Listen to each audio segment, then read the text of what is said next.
नमस्कार, स्वागत है आप सभी का A1 टीवी में। मैं हूं आपके साथ उमंग माथुर और आप देख रहे हैं A1 उत्तर प्रदेश। आइए बुलेटिन की शुरुआत करेंगे, लेकिन पहले नजर डालेंगे इस वक्त की सुर्खियों पर। उत्तर प्रदेश में 7 चरणों में होंगे चुनाव। चुनाव आयोग ने किया ऐलान। 10 फरवरी को पहले चरण का मतदान, तो वहीं 10 मार्च को आएंगे परिणाम।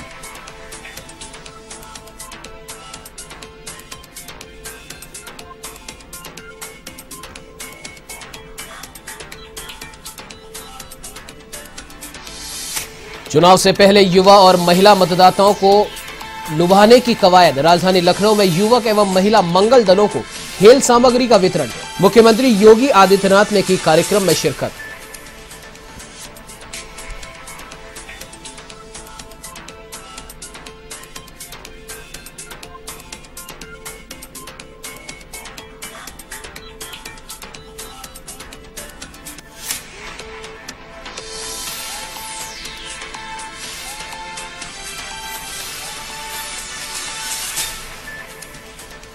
चुनाव से पहले अखिलेश यादव का बड़ा ऐलान। कहा, सरकार बनने पर छात्र छात्राओं और नौजवानों को मिलेगा लैपटॉप। मेधावियों को उच्च शिक्षा के लिए भेजेंगे विदेश।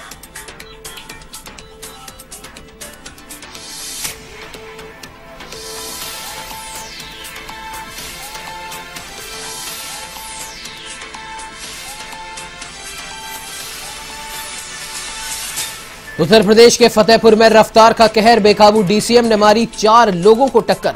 हादसे में 3 की मौत, 1 गंभीर।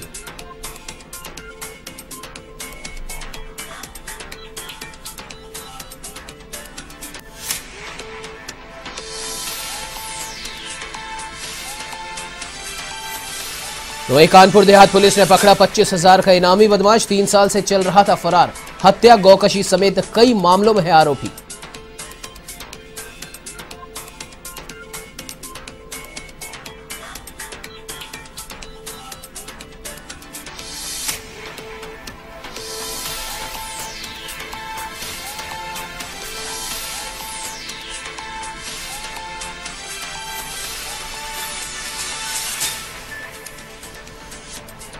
अब आइए खबरों की शुरुआत करते हैं विस्तार से। आपको बता दें कि कोरोना महामारी के बीच 5 राज्यों में विधानसभा चुनावों की तारीखों का आज ऐलान हो गया है।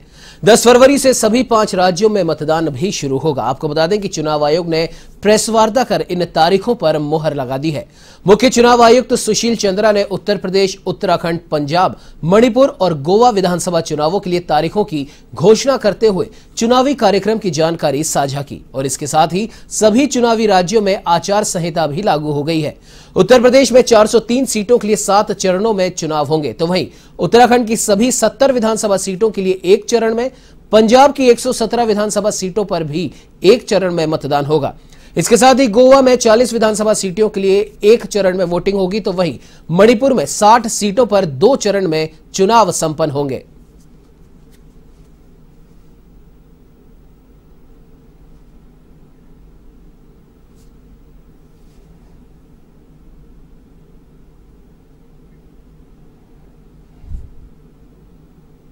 उत्तर प्रदेश समेत 5 राज्यों में होने वाले चुनाव की तारीखों का ऐलान आज चुनाव आयोग ने अभी से थोड़ी देर पहले कर दिया है।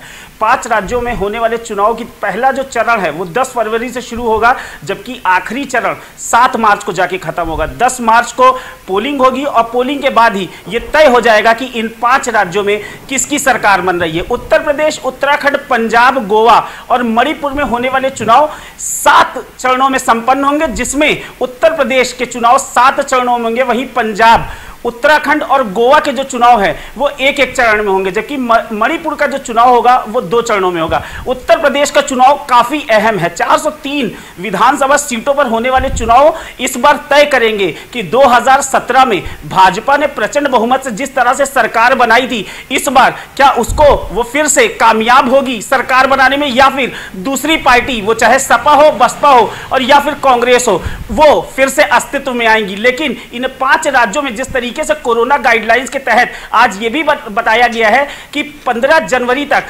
चुनावी रैली किसी भी तरीके की, चाहे वो साइकिल रैली हो या फिर वो चुनावी रथ यात्रा हो और या फिर फिजिकल रैली हो, सभी तरह की रैलियों पर रोक तो लगाया गया है, लेकिन इन 7 चरणों को इस तरीके से विभाजित किया गया है कि कम समय में चुनाव इन 5 राज्यों के हो सके। लेकिन चुनाव तो संपन्न होंगे, लेकिन जो कोरोना गाइडलाइंस है, क्योंकि चुनाव कोरोना की जो तीसरी लहर है ओमिक्रॉन जिस तरीके से दस्तक दिया और पिछले 10 दिनों में जिस तरीके से हमने देखा उत्तर प्रदेश में प्रचंड लहर फिर से ओमिक्रॉन की शुरुआत हो गई है। इन 1 महीने के अंदर यानी कि 10 फरवरी से 10 मार्च तक ये जो 1 महीने का चुनावी संगम होगा वो किस तरीके से होता है, क्योंकि इन 1 महीने के दौरान भीड़ उमड़ेगी और 15 जनवरी के बाद से चुनाव आयोग ने कहा है किसी भी राजनीतिक पार्टी को अगर रैली करनी है तो उसको इलेक्शन कमीशन से या फिर सरकार के ही उत्तर प्रदेश, उत्तराखंड, गोवा, पंजाब और या फिर मणिपुर वहां की जो सरकारी तंत्र है, जो इलेक्शन कमीशन होगा उससे परमिशन लेनी पड़ेगी। लेकिन इन 5 राज्यों में यह तय करना होगा कि जिस तरीके से उत्तर प्रदेश और उत्तराखंड में भाजपा की प्रचंड लहर से और प्रचंड बहुमत के साथ सरकार बनी थी, क्या 2022 के चुनाव को भी संपन्न करेंगे, क्योंकि पश्चिम से शुरुआत हो रही है इस बार चुनाव की। और न सिर्फ इस बार, क्योंकि पिछले बार भी देखा गया था पश्चिम से ही शुरुआत हुई थी, क्योंकि उत्तराखंड और उत्तर प्रदेश की जो सीमा है वो पश्चिम इलाकों से शुरू हो जाती है, यानी कि मेरठ, मुजफ्फरनगर और सहारनपुर को जोड़ती उत्तराखंड की सीमाएं पश्चिम से शुरू होती हैं। और इस बार भी जब उत्तराखंड का चुनाव संपन्न होगा दूसरे चरण में, क्योंकि उत्तराखंड का जो चुनाव है वो एक ही चरण में संपन्न हो रहा है, 70 सीटों पर होने वाले उत्तराखंड के चुनाव दूसरे चरण, उत्तर प्रदेश का जो दूसरे चरण का मतदान होगा यानी 14 फरवरी को, उसी दिन मतदान उत्तराखंड के लिए भी होंगे। लेकिन समझने वाली बात यहां पे यह है कि 403 विधानसभा उत्तर प्रदेश समेत 690 विधानसभा के चुनाव, विधानसभा सीटों पर चुनाव होने हैं 1 महीने के अंदर। जरूर कुछ ऐसी चीजें होंगी जिन पर चुनाव आयोग जो है वो कड़ी निगरानी होगी, जैसे कि माफियाओं को अगर कोई पार्टी टिकट देती है तो वो क्या उनका सारा जो भी कट्टा चिट्टा है, जो भी रिकॉर्डों में दर्ज उनके कारनामे हैं, उसको पार्टियां किस तरीके से अपने जो चुनाव का प्रोटोकॉल है जिसमें फॉर्म वगैरह भरे जाते हैं उसमें कैसे दिखाते हैं राजनीतिक पार्टियां। दूसरा, चुनाव कोरोना काल में हो रहा है, इसलिए कोरोना काल से पहले और कोरोना काल के दौरान भी, क्योंकि पिछले महीने कोरोना की जब से तीसरी लहर शुरुआत हुई है उसके बाद से अगला 1 महीना कैसा गुजरेगा। आज 8 जनवरी है और 10 फरवरी से चुनाव होने हैं। 15 जनवरी तक सभी प्रकार की रैलियों पर भी रोक लगाई गई है, चुनावी यात्राएं नहीं होंगी। 15 जनवरी के बाद 10 फरवरी तक अगर किसी भी प्रकार की रैली होती है तो उसके लिए सरकार से परमिशन लेनी पड़ेगी। इसके अतिरिक्त वर्चुअल संवाद, क्योंकि वर्चुअल संवाद अगर बात करें तो वर्चुअली संवाद के मामले में भारतीय जनता पार्टी दूसरी पार्टियों से कुछ मजबूत जरूर नजर आती है, क्योंकि जो आईटी सेल है वो बीजेपी का काफी मजबूत है। लेकिन अगर कांग्रेस जैसी पार्टियों की बात की जाए तो उत्तराखंड में जिस तरीके से 5-5 साल की सरकार बनती है, ओवर टू कम होने के लिए कांग्रेस की सरकार इस बार रेडी है। लेकिन भारतीय जनता पार्टी ने उत्तराखंड के अंदर 3 मुख्यमंत्रियों को बदला है और पुष्कर सिंह धामी के आने के बाद कहीं ना कहीं भारतीय जनता पार्टी का जो तिलिस्म था वो फिर से मजबूत होता नजर आ रहा है, क्योंकि पुष्कर सिंह धामी ने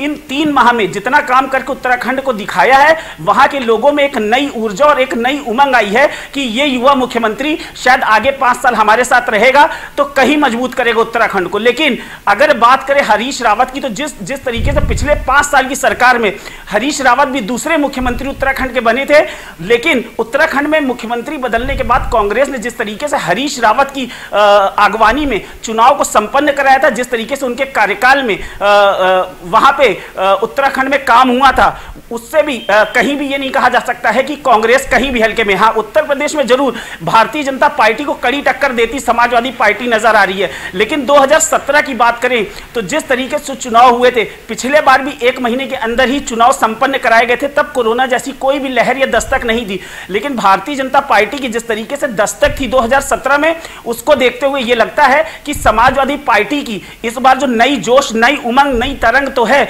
नई हवा है, नई सपा है का स्लोगन भी है, लेकिन उस पर अखिलेश यादव किस तरीके से हथौड़ा मार पाएंगे, या योगी सरकार फिर से अपने 5 साल के कार्यकाल के बल पर दोबारा सरकार बनाएगी। कांग्रेस या बसपा की बात करें तो बसपा फिलहाल अभी भी सरेंडर मोड पर है। ऐसा लगता नहीं है कि चुनाव में कुछ खास तैयारी लेकर आ रहे, लेकिन क्योंकि बसपा का अपना अलग वोट बैंक है, 4 बार मुख्यमंत्री रह चुकी मायावती, उनको पता है कि विधानसभा चुनावों में किस तरीके की टक्कर होती है। लेकिन 2017 में 19 सीटों पर सिमटने वाली बहुजन समाजवादी पार्टी के लिए इस बार 19 सीट लाना बहुत मुश्किल दिख रहा है। कांग्रेस जरूर एक्टिव मोड पर है और भले ही वो सरकार बनाए या ना बनाए, लेकिन सभी पार्टियों को यह मालूम है कि प्रियंका गांधी के आने के बाद से कांग्रेस पार्टी भले ही सरकार नहीं बना पाएगी, लेकिन कईयों का समीकरण बिगाड़ने में या बनाने में कांग्रेस पार्टी का एक अहम रोल होगा। लेकिन फिलहाल जिस तरीके से 7 चरणों में उत्तर प्रदेश के चुनाव हैं, इस बार ये जरूर खास है और इस बार जरूर नया है कि ओमिक्रॉन या कोरोना जैसी लहर में उत्तर प्रदेश में चुनाव होने जा रहे हैं और इन चुनावों का कितना असर पड़ेगा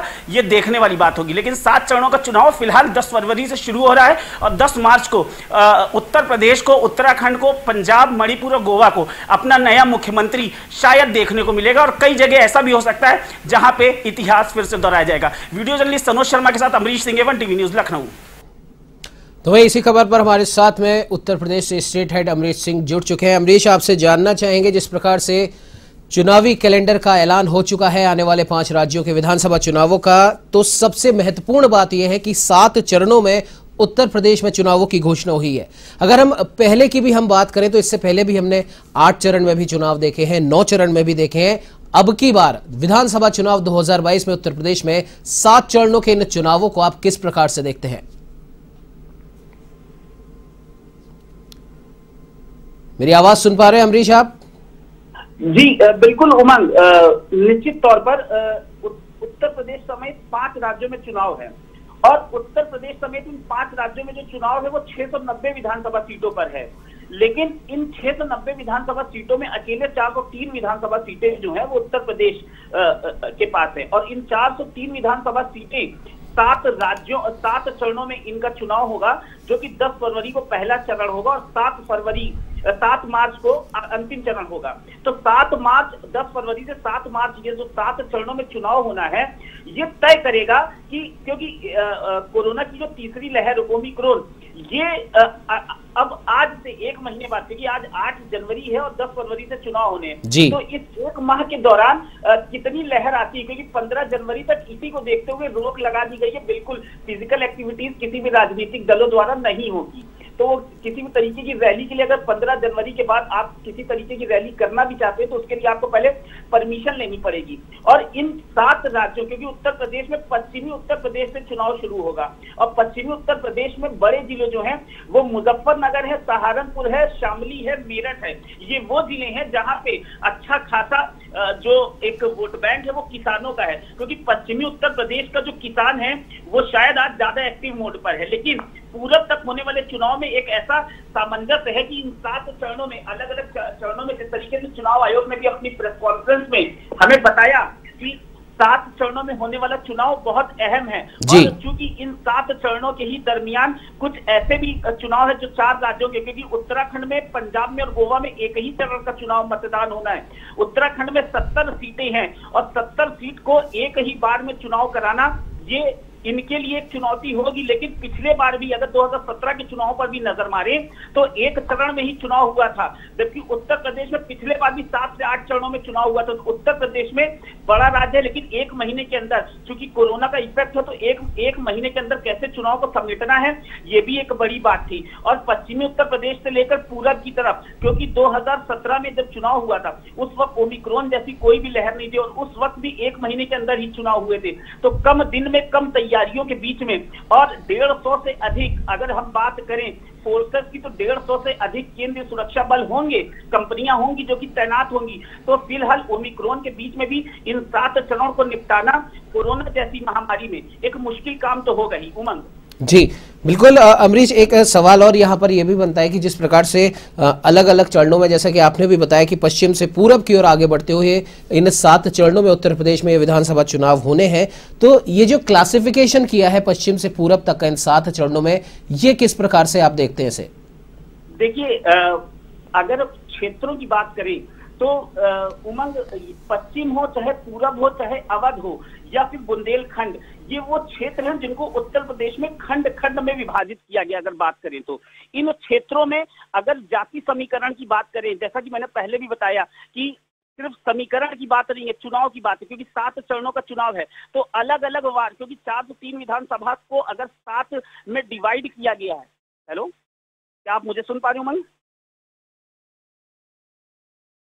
अमरीश, और जाहिर सी बात है जिस प्रकार से बीजेपी ने रैलियां भी करी हैं, तमाम मुख्य रूप पे हम अगर उत्तर प्रदेश में देखें तो कांग्रेस भले ही अपना दम भर रही है, बीएसपी भी भर रही है, लेकिन मुख्य रूप पे बीजेपी और सपा ही यहां पर देखी जा रही है, जिनमें मुकाबला देखा जा रहा है मुख्य तौर पर। चलिए, अब खैर पश्चिम से पूरब की जिस प्रकार से 7 चरणों में से जो क्लासिफाइड किया गया है, ये तो अब आने वाले समय में पता ही पड़ेगा।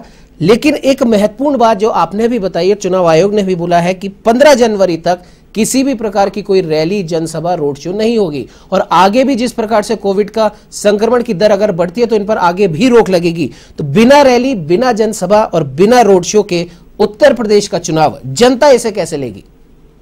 उमंग, देखिए, ज्यादातर पार्टियां, क्योंकि सभी पार्टियां जानती थी कि कोरोना का खतरा है और ये तीसरी प्रचंड जो लहर है कोरोना की वो आ चुकी है, उसने दस्तक दे दी है। तो ज्यादातर जो बड़ी पार्टियां थी, जैसे समाजवादी पार्टी, कांग्रेस और भारतीय जनता पार्टी, इन तीनों ने ही कोशिश की थी कि ज्यादा से ज्यादा अपनी रैलियां करें। और ज्यादातर पार्टियों ने, भाजपा की भी बात करें तो पिछले अगर 1 महीने को देखा जाए तो जिस तरीके से उत्तर प्रदेश के अंदर प्रधानमंत्री नरेंद्र मोदी या भाजपा अध्यक्ष जेपी नड्डा, गृह मंत्री अमित शाह या रक्षा मंत्री राजनाथ सिंह ने बैक टू बैक अपनी रैलियां की हैं, बैक टू बैक लोगों से मिले हैं, और ज्यादातर जितने भी उत्तर प्रदेश के अंदर भारतीय जनता पार्टी के अपने संकल्प पत्रों में दिए गए कार्य हों, उनको पूरा करने की बात हो, ताकि वो जनता के बीच में ज्यादा से ज्यादा पहुंच सके। उन्होंने किया है। समाजवादी पार्टी में भी अखिलेश यादव ने पिछले 6 महीने के अंदर काफी दौरे किए हैं, कई अलग अलग जिलों में जाकर अपनी चुनावी यात्रा भी निकाली है। तो नई हवा है, नई सपा है का उन्होंने भी जो स्लोगन लेकर वो इन 5 सालों में चले हैं, उससे कहीं ना कहीं उन्होंने भी अपनी रैलियों को कई वो दे दिया है। लेकिन कांग्रेस ने भी प्रियंका गांधी के चेहरे पर इस बार चुनाव लड़ने का फैसला किया और 40% की हिस्सेदारी महिलाओं को दिया है, और प्रियंका गांधी ने भी अपनी काफी रैलियों को किया। लेकिन अब सभी पार्टियां ये जानती थी कि आचार संहिता कभी भी लग सकती है, तो उन्होंने जरूर कहीं ना कहीं इस बात की तैयारी भी की होगी कि अगर हमें वर्चुअल संवाद करना पड़ता है जनता के साथ तो वो कैसे करेंगे। डोर टू डोर कैंपेनिंग की भी परमिशन सिर्फ 4 से 5 लोगों के पास ही है। तो इससे ये है कि वर्चुअल भी तैयारियां जो है वो पार्टियों ने की है, लेकिन फिजिकल एक्टिविटीज बहुत जरूरी है चुनाव में। और आज से पहले शायद ही हमने कभी देखा होगा कि फिजिकल एक्टिविटीज इतनी हुई हो, क्योंकि पश्चिम बंगाल और बिहार के चुनाव में भी हमने देखा है कि आचार संहिता की कई जगह धज्जियां उड़ी थी। तो इस बार वैसा ना हो, उसके लिए चुनाव आयोग ने अभी से तैयारी कर रखी है। उमंग जी बिल्कुल अमरीश, और एक आखिरी सवाल और ये भी बनता है यहाँ पर कि कोविड प्रोटोकॉल के अंडर में ये चुनाव हो रहा है, कोरोना की छाया है इन चुनावों पर, तो क्या लगता है आपको मतदान प्रतिशत इससे इफेक्ट होगा? जी देखिए, बिल्कुल उमंग, बहुत अच्छा प्रश्न आपने किया है। लेकिन पिछले बार अगर देखा जाए तो 2017 के चुनावों में लगभग 60% जो 61% का मतदान हुआ था। 61% का मतदान उस दौरान हुआ था जब कोरोना की लहर नहीं थी। तो इसका सीधा सीधा असर यह है कि 39% ऐसे लोग थे जिन्होंने अपने मत का कोई भी योगदान नहीं दिया था, जिन्होंने अपने मत का कोई फायदा नहीं लिया था। 61%। अब इस बार उसमें इजाफा होता है या गिरता है, क्योंकि इस बार फिजिकली हैंडीकैप्ड के लिए और 80 वर्ष से ऊपर के लोगों के लिए सरकार ने यह सुविधा की है कि उनके लिए घर पर ही जो चुनाव आयोग के लोग होंगे, जो मतदान सूची में जिनका नाम होगा, उनके घर पे भी वोट पड़ेंगे। तो इससे कहीं ना कहीं इजाफा तो हो सकता है, लेकिन वोट प्रतिशत, एक बहुत अच्छा प्रश्न आपने किया कि जरूर इस पर एक देखने वाली बात होगी कि 61% से इस बार उत्तर प्रदेश या अन्य जगह का जो चुनाव होता है वो उठता है या बिगड़ता है। लेकिन कोरोना की लहर को देखते हुए ये तो 10 फरवरी को पता चलेगा कि इस वक्त उत्तर तब तक क्या, क्योंकि पिछले एक महीना पहले लोगों को नहीं पता था कि फिर से इतनी तेजी से कोरोना की तीसरी लहर आ सकती है, और ये एक महीना आगे का तय करेगा कि किस तरीके से कोरोना का असर है। ये कोरोना के असर पर ही देखने को मिलेगा कि कितना जो मतदान प्रतिशत है वो बढ़ता है या घटता है। जी बिल्कुल बिल्कुल अमरीश, और दूसरी सबसे बड़ी बात यहाँ पर यह है कि उत्तर प्रदेश की राजनीति की बात हो और बाहुबलियों की, या यूं कहे कि अपराधियों के साथ में गठजोड़ की अगर बात ना हो, तो सबसे बड़ी बात यहां पर देखने वाली यह है कि चुनाव आयोग ने जो इस बार कदम उठाए हैं इस आपराधिक गठजोड़ को रोकने के लिए, क्या ये प्रभावी कदम है? देखिए उमंग, अगर पूरे भारत की बात करें तो एक माफिया, हमारे जो हम शब्द कहते हैं माफिया या बाहुबली, वो लोगों के बीच में कितना कारगर है। क्योंकि हमारे लिए बहुत ऐसे माफिया, जिनको हम माफिया की श्रेणी में रखते हैं, लेकिन लोगों की नजरों में वो कहीं ना कहीं मसीहा भी होते हैं, क्योंकि वो कुछ ऐसा काम कर रहे होते हैं जिनका अपना वोट प्रतिशत होता है अपने क्षेत्र में। तो उन वोट प्रतिशत को ही पार्टियां जो है वो इन माफियाओं को टिकट देकर अपनी पार्टी में जोड़ के उसका फायदा उठाती हैं। लेकिन चुनाव आयोग ने 2017 में भी माफियाओं की एक लिस्ट जारी की थी सरकार की तरफ से। तो उस सरकार की तरफ से माफियाओं की लिस्ट जारी करने के बाद कुछ पार्टियां ऐसी थी जिन्होंने, जिसमें समाजवादी पार्टी प्रथम नंबर पे थी, जिन्होंने माफियाओं के टिकट काटे थे। और 2017 से 22 के बीच में इन 5 सालों में योगी सरकार ने बुलडोजर चलाई है, उन माफियाओं के को नेस्तनाबूद किया है, माफियाओं की सारी हुकूमतों को। तो इस बार जो माफिया है, जो कुछ जेल में हैं, उनको कैसे इस बार टिकट मिलेगा? क्योंकि इस बार जहां तक मैं समझ सकता हूं, जितना मेरा आकलन कहता है, उन्हीं माफियाओं के परिवार के लोग चुनाव में उतर रहे हैं। तो कहीं ना कहीं अगर हम बड़े माफियाओं की बात करें तो वो इस बार भले ही चुनाव में नहीं उतर पाएंगे, क्योंकि उनका जो ऐतिहासिक जो उनका रिकॉर्ड है वो शायद इतिहास में दर्ज है, वो कहीं ना कहीं कानून में दर्ज है, लेकिन उनके परिवार जिनके ऊपर एक भी छींट नहीं है किसी भी दाग की, वो शायद चुनाव में उतरेंगे और अपने करीबियों का, अपने निकटियों का शायद फायदा इस बार उठाएंगे। और ये मेरा आकलन है कि माफियाओं के टिकट कटेंगे, लेकिन उन्हीं के परिवार के सदस्यों को इस बार टिकट मिलेंगे, ताकि वो जो उनका एक वोट बैंक है, वोट प्रतिशत है, वो कहीं ना कहीं से भी कम ना होने पाए। उमंग जी बिल्कुल, अमरीश, हमारे साथ में जुड़ने के लिए, तमाम जानकारी साझा करने के लिए आपका बहुत बहुत धन्यवाद। तो आपको बता दें कि आने वाले विधानसभा चुनाव 2022 के लिए चुनावी कैलेंडर की घोषणा चुनाव आयोग के द्वारा की जा चुकी है। आपको बता दें कि इस बार के चुनावों में सबसे बड़ी बात यह रहेगी, कृषि कानूनों की छाया इस पर दिखेगी। कोविड प्रोटोकॉल के तहत ये चुनाव हो रहे हैं और महत्वपूर्ण बात यह है, अगर हम खासतौर पर उत्तर प्रदेश की बात अगर हम करें तो कुल मिला के 690 में से 403 सीट अकेले उत्तर प्रदेश में है। हिंदुत्व, लड़की हूं, लड़ सकती हूं, और सबसे बड़ी बात अभी एक ताजा मुद्दा प्रधानमंत्री की सुरक्षा में, चूंकि तमाम मुद्दे इन विधानसभा चुनावों में हावी रह सकते हैं। खैर, ये तो 10 मार्च को पता पड़ेगा कि किसके मुद्दे में कितना दम था। फिलहाल इस बुलेटिन में इतना ही। देश प्रदेश की तमाम खबरों की जानकारी के लिए आप बने रहिए हमारे साथ और देखते रहिए A1 TV। नमस्कार।